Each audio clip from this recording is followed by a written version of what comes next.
Bonjour et bienvenue dans cette nouvelle histoire philosophique. Aujourd'hui, notre conte s'intitule « La légende du yoga ». Et j'ai envie de vous raconter cette histoire parce qu'en ce jour même, nous célébrons en Inde la Mahashivaratri, qui est une fête traditionnelle célébrant Shiva, l'un des plus puissants dieux qui existent dans la culture indienne. Et notre histoire commence ainsi. En ces temps-là, personne ne savait ce qu'était le yoga. Seul Shiva en avait la pratique et la connaissance. Même Parvati, la grande déesse, épouse de Shiva, n'avait pas accès à cet art tenu secret.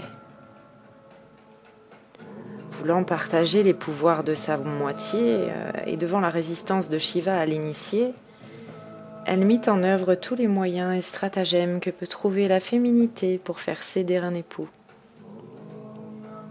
Mis au pied du mur, Shiva, en une ultime résistance, lui dit « Je veux bien te transmettre ce savoir, mais personne d'autre que toi ne doit entendre l'enseignement, et ici nous sommes en Inde.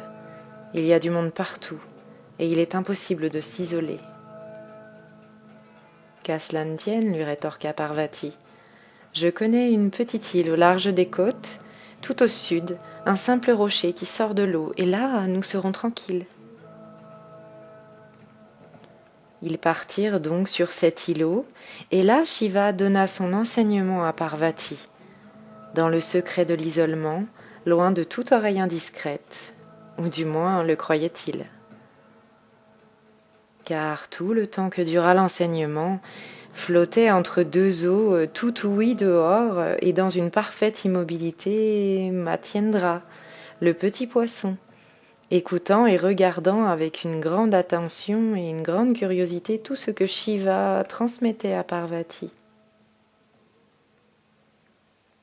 Une fois l'enseignement achevé, de peur d'être foudroyé par Shiva pour sa curiosité et pour avoir écouté ce que seule une oreille divine devait entendre, Mathyendra fila à toute vitesse. L'éclair de sa fuite n'échappa pas à l'œil acéré de Shiva, qui, après avoir eu un geste pour l'anéantir, le laissa partir. Une fois transmis le premier enseignement, il devait en être ainsi. Pendant ce temps, Mathyendra nageait à toute vitesse vers la côte. Tout en nageant, l'écho de ce qu'il avait appris s'imprégnait fortement en lui. Il se sentait en proie à des mouvements et des bouleversements très profonds. Et si puissant était l'enseignement qu'il avait reçu qu'en arrivant au rivage, ce fut un homme qui sortit des flots. Mathyendra fut le premier yogi de tous les temps. Et notre histoire se termine ainsi. Tel ce petit poisson, poussé par la curiosité, peut-être aurons-nous un jour l'écoute et l'ouverture à d'autres vécus que celui de notre routine habituelle. Et un enseignement tel que celui du yoga favorisera les transformations que nous ferons à notre condition d'homme. Cette histoire est nourrie de la culture indienne et en découle directement. Replaçons ceci dans le contexte. Mais je vous invite à peut-être réécouter ce conte pour en saisir l'essence, en capter vraiment le message.